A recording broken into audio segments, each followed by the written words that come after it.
하나님 말씀 보겠습니다. 신명기 32장입니다. 신명기 32장 11절과 12절 두 절만 보도록 하겠습니다. 신명기 32장 11절과 12절 구약 313페이지입니다.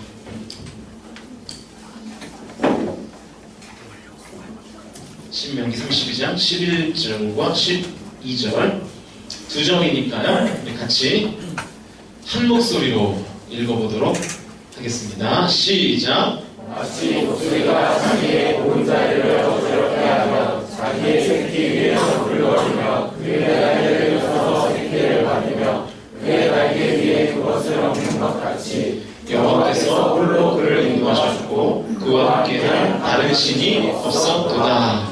아멘. 오늘은 미리 읽어준 대로 어미 독수리의 사랑법이라는 제목으로 하나님 말씀 증거하겠습니다. 여러분들은 혹시 꽃 중에 어떤 꽃을 제일 좋아하십니까? 김꽃 말고? 네. 김꽃은 뭐 다 좋아하니까. 네.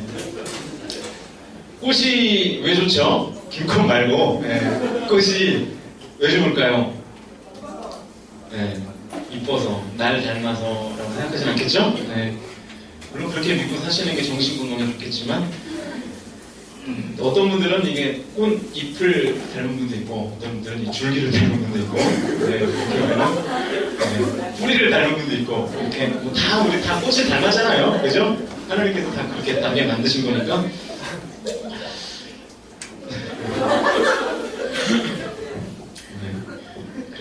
우리나라 사람들이 가장 좋아하는 꽃이 뭘까요? 네?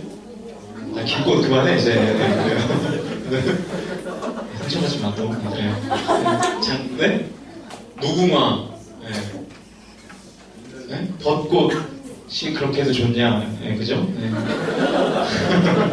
멍청이더라, 그죠? 네. 벚꽃 안 좋잖아요, 우리는. 네. 장미예요, 장미. 장미. 혹시 이 자리에 앉아 계시는 형제들은 장미래. 자매에게 장미를 선물해 본 적이 있습니까? 선물해 본 적이 있다. 나는 여자에게 꽃을 선물해 본 적이 있다. 지금 누가 대답했어요? 성준이?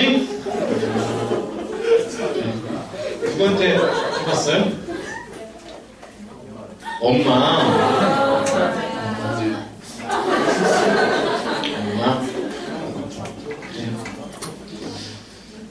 나는 남자에게 꽃을 받아봤다. 자매들. 아, 꽃이니까 아파서 못 봤죠? 네.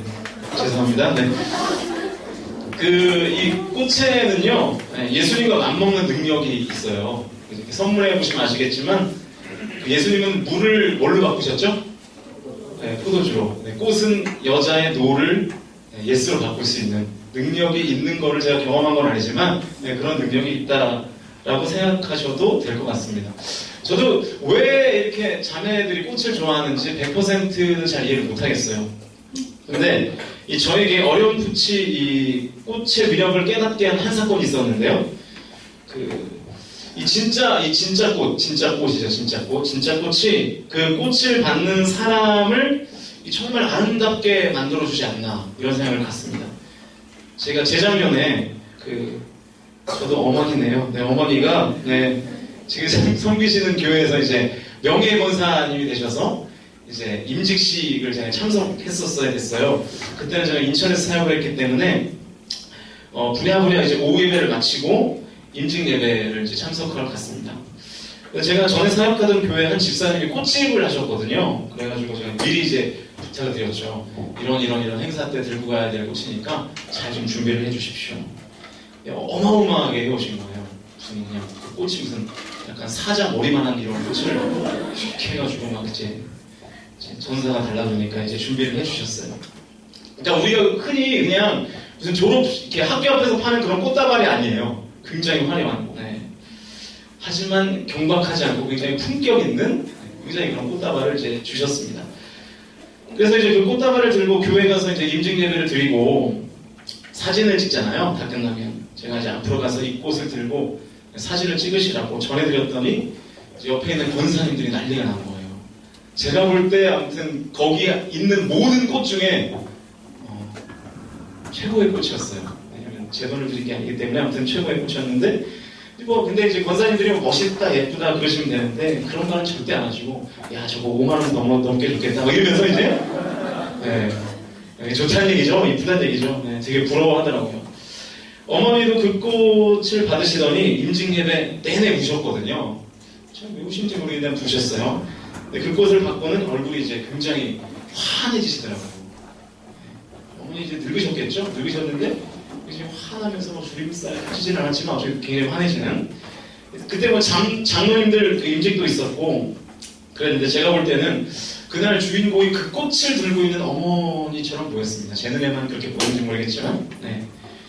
그 꽃 얘기를 하다가 여기까지 왔는데요. 그 우리나라 사람들이 가장 좋아하는 장미의 꽃말이 뭘까요? 사랑. 네? 영원한 사랑? 네. 사랑과 열정이래요. 장미의 꽃말은 사랑과 열정. 아마도 이 꽃송이가 꽃도 나오고 송이도 나오고 뭐 다 나오네요. 네. 또 그래 귀여웠구나 됐죠? 네. 대체 어디까지 맞춰줘야 되는 건지. 네. 꽃송이가 이제 아름답고 향기가 진하니까 이제 사람들이 많이 좋아하는 거겠죠? 그런데 뭐 그런 생각을 해보신 적 있습니까? 이렇게 아름다운 장미꽃에 왜 가시가 있을까? 가시. 저 가시만 없으면 장미가 참 더 예쁠 텐데 가시가 없으면 훨씬 더 아름다울 수 있는 장미가 왜 굳이 가시를 가지고 있는가 하는 거예요. 다들 아시겠지만 장미의 가시가 왜 있죠? 모르죠. 네, 그 해충의 피해를 막기 위해 가시가 있는 거예요.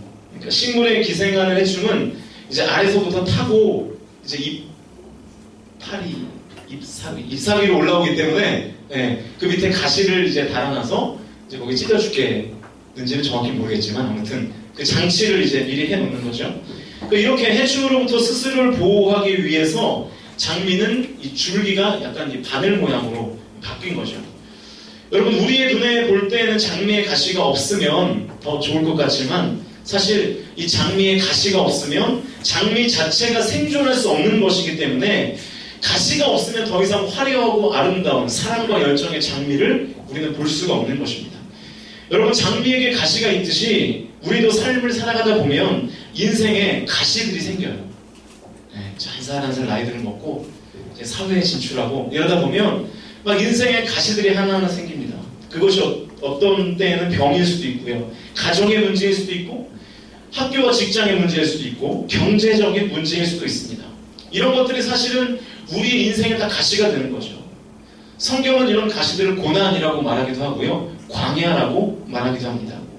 그러면 우리가 이런 생각을 해볼 수 있겠죠. 덜 예뻐 보이게 하고 사람의 손을 찌르기도 하는 장미의 가시가 사실은 장미의 생존을 책임지고 있는 것처럼 우리의 삶에 도단한 이 고난의 가시, 그 광야의 가시가 날 힘들게 만들고 어렵게 만들고 때로는 비참하게 만드는 것 같은데 한 번 더 생각해보면 사실은 그 가시들이 내 삶을 긍정적으로 바꾸고 나를 성숙하게 만들 수 있다는 것입니다. 그런 생각을 가져보자는 거예요. 여러분 우리가 믿는 하나님이 사랑의 하나님이신 것을 믿으십니까? 진짜 믿으세요? 사랑의 하나님이신 것. 그렇다면 그 사랑의 하나님께서 우리의 인생의 가시와 같은 것들을 허락하셨을 때에는 하나님의 깊은 뜻이 있다고 그 안에는 하나님의 깊은 뜻이 있다고 생각하는 것이 논리상으로 맞겠죠. 우리가 하나님이 사랑이시라고 믿는다면 오늘 본문을 통해서 우리는 왜 하나님께서 우리의 삶에 가시를 허락하시는가를 확인할 수 있는 본문인 것 같습니다. 오늘 우리가 읽은 성경은 모세의 노래라는 별명을 가진 본문입니다. 모세의 노래. 모세는 오늘 본문에서 광야에 있는 백성들에게 광야에서 쉽게 볼 수 있고 쉽게 연상할 수 있는 한 장면을 통해서 말씀을 증거하고 있습니다. 이 광야에서 쉽게 볼 수 있는 것 중에 하나가 당시에는 독수리였던 것 같아요. 독수리. 모세는 특별히 독수리가 새끼를 키우는 과정을 통해서 한 인간을 향한 하나님의 사랑을 지금 설명하고 있는 거예요. 어미 독수리는 새끼를 위해서 보금자리를 마련합니다. 보금자리는 새끼가 잘 자랄 수 있는 최적의 환경이라고 말할 수 있죠. 그런데 오늘 본문을 보시면 어미 독수리가 갑자기 그 보금자리를 왜 이러죠? 어미 독수리가 갑자기 그 보금자리를 어지럽힙니다. 왜 최적의 장소인 보금자리를 어지럽힐까? 11절인데요. 11절을 다시 한번 읽어보죠. 11절 시작. 자기의 보금자리를 어지럽게 하며 자기의 새끼 위에 엎드려버리며 그의 날개를 펴서 새끼를 받으며 그의 날개 위에 그것을 얻는 것 같이. 자, 앞부분을 보니까 독수리가 자기의 보금자리를 어지럽게 한다 그랬죠. 자기의 보금자리를 어미가 어지럽게 한다. 그것만이 아니라 어미 독수리가 더 뭘 하냐면 자기의 새끼 위에 너풀거리며 자리를 어지럽게 하는 걸로도 모자라서 어미 독수리의 그 큰 날개를 너풀거리면서 막 새끼를 지금 위협하는 거예요. 어미가 새끼를 그 자리를 어지럽히고 위협하는 것입니다. 지금 어미 독수리를 빗대어서 하나님이 이스라엘 백성에게 이 어미 독수리와 똑같이 지금 행동하시고 계신다는 말을 모세가 하고 싶은 거예요. 광야에서 하나님은 이스라엘에게 마실 물, 먹을 양식 다 제공해 주셨습니다. 만나와 메추라기를 기적적인 방법으로 공급해 주셨습니다. 또 불기둥과 구름기둥으로 이스라엘을 인도하셨습니다. 이스라엘이 광야에서 생명을 유지하고 여기까지 온 것은 다 하나님의 보호하심과 인도하심이었어요. 그런데 갑자기 하나님께서 주신 그 보금자리를 어지럽게 하시는 거예요. 왜 그러셨을까? 왜 하나님이 주신 것을 도로 다 흩어버리셨을까?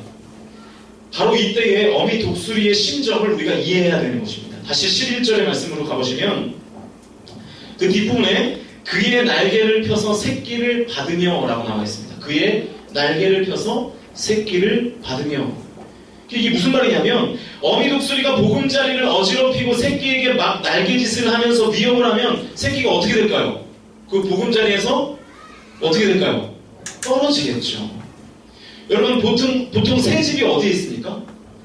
나무 위 아니면 저기 절벽의 틈 사이 막 이런 데 있잖아요. 그러니까 그 보금자리를 흩어버리고 어미의 그 큰 날개로 막 바람을 일으키면 새끼는 당연히 그 보금자리에서 떨어져 낭떠러지 저 밑으로 추락할 수밖에 없는 상황인 거예요. 여러분 실제로 어미 독수리는 새끼를 이렇게 훈련시킵니다. 갓 태어난 새끼에게 따뜻한 보금자리를 만들어주고 먹이도 물어다주고 입에 넣어주죠. 그러다가 일정 시간이 지나면 오늘 본문에서와 같이 둥지를 다 엉망으로 만들어버리고요. 막 날개짓을 해서 바람을 일으킨 다음에 새끼를 남떨어지로 떨어뜨리는 거예요. 그렇게 남떨어지 아래로 떨어진 새끼가 죽을까요? 안 죽을까요? 죽으면 어미도 죽여야죠. 그죠? 근데 안 죽어요. 죽지 않는다고. 땅에 떨어지기 직전에 어떻게 됩니까? 11절 뒷부분 끝부분을 가보시면 그의 날개 위에 그것을 뭐하는 것 같이? 엎는 것 같이. 무슨 얘기입니까? 떨어지기 직전에 어미 독수리가 새끼를 날개 위에 다시 엎는다는 거예요. 일단 밀어서 떨어뜨리고 죽기 직전에 다시 살려주는 거죠. 절대로 죽지 않습니다. 이 훈련을 계속해서 반복하는 거예요. 다시 보금자리로 갔다가 낭떠러지로 밀고 땅에 닿기 전에 살려주고 다시 올려서 보금자리에서 낭떠러지로 밀고 다시 살려주고 이런 일련의 과정들을 계속해서 반복하는 것입니다. 그러면 새끼의 입장에서는 이 상황이 굉장히 청천벽력 같겠죠. 롤러코스터 타는 것 같지 않겠어요? 집 만들어주고 먹여주던 엄마가 갑자기 자기를 막 사지로 몰아넣잖아요. 그러다 죽기 직전에 살려주고 다시 사지로 몰아넣고 죽기 직전에 살려주고. 여러분 새끼의 입장에서는 이게 너무 힘들지 않겠습니까? 새끼의 입장에서는 이것이 지금 가시예요. 광야예요. 고난이에요. 그런데 여러분 어미 독수리가 왜 이런 가시와 고난을 새끼 독수리에게 허락하는 것인가를 봐야겠죠. 깊은 뜻이 있는 겁니다. 어떤 뜻이냐면 내 새끼가 보금자리에서 내가 주는 먹이나 받아먹는 새에 그치는 것이 아니라 창공을 날아다니는 진짜 독수리로 키우고 싶어 하시는 하나님의 뜻, 어미 독수리의 뜻이 있는 것입니다. 왜 어미 독수리가 새끼를 낭떠러지로 미는 것입니까? 새끼 독수리를 사랑하니까 미는 거예요. 진짜 사랑하니까. 그러나 지금 보금자리를 어지럽히고 날개짓으로 새끼를 위협해서 보금자리로 떨어지게 하는 것은 정말로 그 새끼를 그 가시에 찔려 죽이려고 하는 이유가 아니라 새끼 독수리를 향한 어미의 사랑 표현법인 것입니다. 어미의 사랑 표현법. 그러면 하나님이 왜 때때로 우리의 삶에 가시와 같은 것을 허락하실까? 왜 때로 고난을 허용하실까? 왜 하나님은 우리를 광야와 같은 길로 걷게 하실까? 이유는 간단하죠. 하나님이 우리를 정말로 사랑하시기 때문에. 대충 사랑하시는 것이 아니라, 요만큼 사랑하시는 것이 아니라 정말로 사랑하시기 때문에. 우리를 그냥 잡새가 아니라 독수리로 하늘을 향해서 날게 하고 싶으시는 마음이 하나님의 뜻이 있기 때문에 우리를 때로는 가시와 같은 고난, 가시와 같은 광야로 몰아붙이시는 것입니다. 우리는 고난을 통해서 하나님의 뜻을 깨닫고 하나님의 예비해 놓으신 축복의 길로 가고, 때때로 찾아오는 고난으로 인하여 우리의 신앙이 더욱더 깊어지게 되는 거예요. 이 지점에서 우리가 반드시 기억해야 될 것이 있습니다. 그건 뭐냐면 절대로 그 고난이 나를 망하게 하지 못한다는 거예요. 절대로 그 고난이, 그 가시가 나를 찔러서 아프게 할 수는 있겠으나 나를 죽일 수는 없다. 상처를 내게 하고 그래서 피가 날 수는 있겠으나 내 생명을 위협하지는 않는다라는 사실을 저와 여러분이 꼭 기억하셔야 돼요. 그래서 하나님께서 우리에게 시험을 주실 때 어떤 시험을 주신다 그럽니까? 감당할 만한 시험을 주신다. 감당하지 못할 시험을 어떻게 하신다고요? 피하게 하십니다. 하나님도 절대로 우리를 고난 때문에 아예 죽게 만들거나 우리를 아예 망하게 하지 않는다는 것입니다. 이 믿음이 과연 우리에게 있느냐 하는 거예요. 우리에게 이 믿음이 없으니까 두려운 거예요. 우리에게 이 믿음이 없으니까 삶에 어떠한 내가 익숙치 않고 나에게 위협이 되는 어떠한 그 일들을 만났을 때 우리가 좌절하고 낙심하는 겁니다. 지금 여러분의 삶 가운데 가시와 같은 것들이 뭡니까? 그 가시가 날 찔러서 때로는 아프고 힘들 수 있어요. 그 고난이 힘들 수 있어요. 그러나 분명히 저와 여러분이 기억하셔야 될 것은 그 가시는 나를 아프게 하고 상처를 줄 수는 있지만 나를 죽이거나 망하게 할 수는 없다라고 하는 것을 기억하셔야 됩니다. 여러분 다니엘 3장을 보시면 다니엘과 세 친구가 우상에게 절하지 않는다는 이유로 풀무불에 던져지죠. 불구덩이에 던져집니다. 불구덩이. 고난당했죠. 그런데 그 다음에 다니엘과 세 친구는 불구덩이에서 한 줌의 죄가 되었습니까? 아니면 살아 돌아왔습니까? 살아 돌아왔어요. 그들은 타지 않았습니다. 오직 그들을 묶고 있는 밧줄만 탔어요. 여기가 메시지의 지점이에요. 우리가 고난당했을 때 사실은 우리를 태우고 우리를 연약하게 만들고 하는 그 가장 중요한 대상은 우리를 묶고 있는 그 무엇이에요. 우리를 독수리로 만들지 못하게 하는, 독수리로 날지 못하게 하는 그 무엇을 고난이라는 용광로를 통하여 태우는 것입니다. 여러분, 고난은요, 나를 태우지 못해요. 나를 완전히 연소시키지 못해요. 고난은 오직 나를 묶고 있는 그 밧줄만 태우는 것입니다. 장미가 가시로 인하여 생존할 수 있는 것처럼 고난은 나를 묶고 있는 것들을 태우고 나를 더욱더 강건하게 만들고 나를 성숙하게 만든다는 사실을 저와 여러분이 꼭 기억하실 수 있기를 주의 이름으로 축복합니다.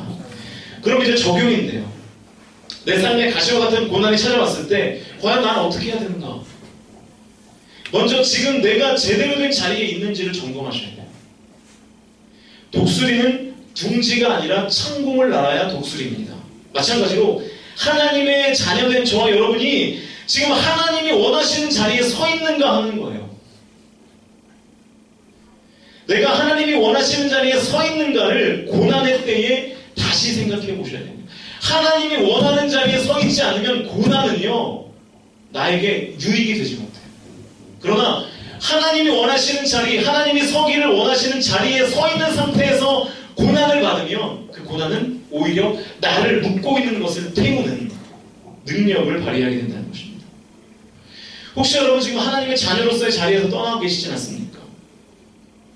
지금 여러분이 있어야 할 자리에 서 계신 것 맞습니까? 오늘 보면 12절을 보시죠. 12절 같이 읽습니다. 12절 시작. 여호와께서 홀로 그를 인도하셨고 그와 함께 하나님 성이 없었도다. 자, 여호와께서 홀로 이스라엘을 인도하셨다고 성경은 분명히 기록하고 있습니다. 그 외에 다른 어떤 신도 없었다. 여러분, 우리를 사는 길로, 우리를 풍성케 하는 길로, 우리를 성장시키고 우리를 성숙시키게 하는 그 길로, 복의 길로 이끄시는 분은 오직 하나님 한 분밖에 없는 것을 믿으시기를 축복합니다.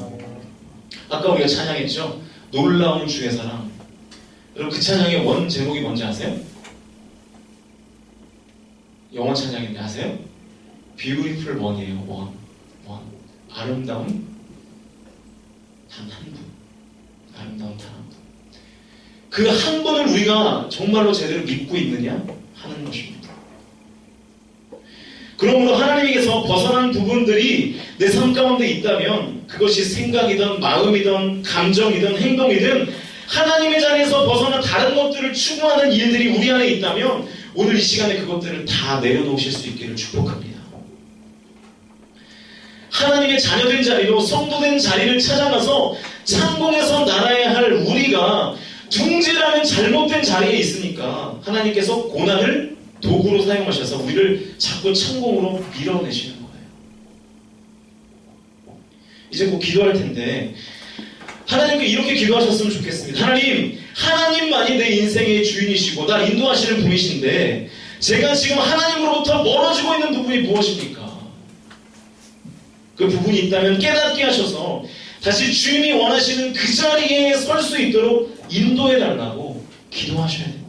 여러분, 탕자의 비유 아시죠? 탕자의 비유. 탕자가 아버지께 유산을 받아서 먼 나라로 갔습니다. 먼 나라, 그 나라가 정확히 어딘지 모르겠지만 먼 나라로 갔어요. 가서 어떻게 됐습니까? 가진 재산 다 탕진하고요. 돼지가 먹는 돼지 밥, 쥐염 열매 또 주는 이가 없어서 거기서 개고생해요. 개고생. 여러분, 탕자가 그렇게 개고생한 이유가 뭐예요? 자리 선택을 잘못했기 때문이에요. 포지셔닝을 잘못했기 때문이에요. 탕자가 있어야 될 자리는 먼 나라가 아니라 아버지의 집이었어요. 아버지의 집에 있으면 풍족함을 누리면서 살 수 있는데 우리는 자꾸 아버지의 집을 떠나요. 저기 세상에 무언가가 있지 않을까. 그리고 아버지의 집을 박차고 나와서 단순한 화려함에 이끌려, 단순한 편안함에 이끌려, 단순한 안전함에 이끌려 거기에 취해 살아갑니다. 그러다가 세상이 우리의 것들을 다 빼앗아가고 난 다음에야 깨달아요. 아, 이게 아니구나. 헛되다. 솔로몬이 다 얘기하잖아요. 다 누려보고 얘기하는 거 아니에요. 헛되다. 우리의 자리를 점검하셔야 됩니다. 여러분 지금 어떤 자리에 있습니까? 여러분이 있는 자리, 여러분이 가야 할 자리, 여러분이 지금 추구하고 있는 자리가 뭐예요 대체? 그 자리가? 또 한 가지는 고난에서 벗어나기를 포기하면 안 된다는 거예요. 여러분, 어미 독수리가 보금자리를 어지럽히고 새끼를 위협하면서까지 낭떠러지로 떨어지게 하는 이유가 뭐겠습니까? 뭐겠어요? 날개짓 하라는 거죠. 날개짓. 날개짓을 실제로 떨어지면서 배우라는 거예요. 해보라는 거예요. 여러분, 처음 떨어질 때는 날개짓을 아무리 해봐야 이 날개에 힘이 없기 때문에 떨어지죠. 그러나 그게 한 번, 두 번, 세 번, 네 번 반복되면 점점 그 새끼 독수리의 날개에 힘이 생겨서 이제는 바람을 가르는 능력이 생기게 되는 것입니다. 처음부터 날지 못하죠. 그렇다고 나는 지금 날개짓을 해봐야 못 나는데 뭐하러 힘을 쓰나? 라고 생각하면 그거는 잘못된 생각이고 큰 오산인 것입니다. 그렇게 생각한다면 이 새끼 독수리는 평생 날 수 없습니다. 독수리로 살아갈 수 없습니다. 여러분, 고난에서 벗어나기를 포기하지 마십시오. 절망하지 마십시오. 있는 자리에서 뭐 하냐면 계속 날개짓 하세요. 날개짓. 발버둥 치시라고요. 여러분, 기도할 때 되게 세련되게 기도하죠? 네? 언제 울면서 기도해 보셨어요? 하나님 진짜 이렇게, 여러분 예전에는요, 어른들은 삼각산 같은 데 올라가가지고 나무 기둥뿌리 하나 붙잡고 막 이렇게 기도했어요. 한 달씩. 그래서 거기가 막 홈이 이렇게 하도 그 나무를 잡아가지고 거기만 이렇게 웅푹 들어가고 기둥뿌리를 뽑아야 되겠다고 갔는데 못 뽑지 않고 어떻게 뽑아요? 못 뽑는데 그 마음을 가지고 기도를 하니까 어떻게 되는 겁니까? 그 안에서 하나님의 역사를 경험하게 되는 것입니다. 여러분, 있는 자리에서 날개짓 하십시오. 지금 내가 그 일을 할 때가 아니야 라고 생각하십니까? 아닙니다. 여러분, 손 놓고 계시지 마시고 하나님이 맡겨주신 일들, 그리고 무엇보다도 예배하고 기도하는 일들을 고난 때문에는 포기하면 안 돼요. 고난이 오면 오히려 그 태풍의 눈으로 들어가서 승부를 봐야 돼요. 하나님. 그래야 그 고난이 단순히 나를 찌르고 나를 아프게 하는 상처가 아니라 나를 날게 만드는 도구로 사용되게 되는 것입니다. 예배한다고 고난이 물러가나 기도한다고 뭐가 달라지나? 달라져요. 달라집니다. 얼마나 기도해 보셨어요? 여러분 얼마만큼 예배해 보셨습니까? 달라지고 회복될 수 있습니다. 예배의 능력으로 고난을 이길 수 있다는 것을 믿으셔야 된다는 거예요. 저와 여러분이. 기도하면 능력의 역사가 나타날 것을 믿어야 된다는 것입니다. 그 믿음대로 될 줄로 확신합니다. 이제 찬양하시면서 기도할 텐데요. 여러분 고난 때문에 해야 될 것들을 놓고 계시지 않습니까? 지금 내가 힘들고 어렵다고 하여 예배를 놓고 기도를 놓고 교회에서 또 삶 속에서 해야 될 최선의 삶을 다 놓치고 있지 않아요? 하나님 오늘 기도하실 때 하나님 제가 포기하지 않고 날개짓하기를 원합니다. 제가 지금 이 상황 속에서 무엇을 어떻게 해야 할지 알게 해달라고 그 일에 충성하는 삶 살 수 있게 해달라고 기도해야 돼요. 그래서 결국 그 고난을 이기게 하시고 저와 여러분을 창공으로 날게 하시는 하나님의 풍성한 은혜가 있게 되시기를 주의 이름으로 축복합니다. 여러분 그것을 소망하십시오. 그것을 꿈꾸십시오. 그리고 그것을 위하여 기도하십시오. 그럴 때 하나님께서 여러분을 나는 독수리와 같이 세워주실 줄로 믿습니다.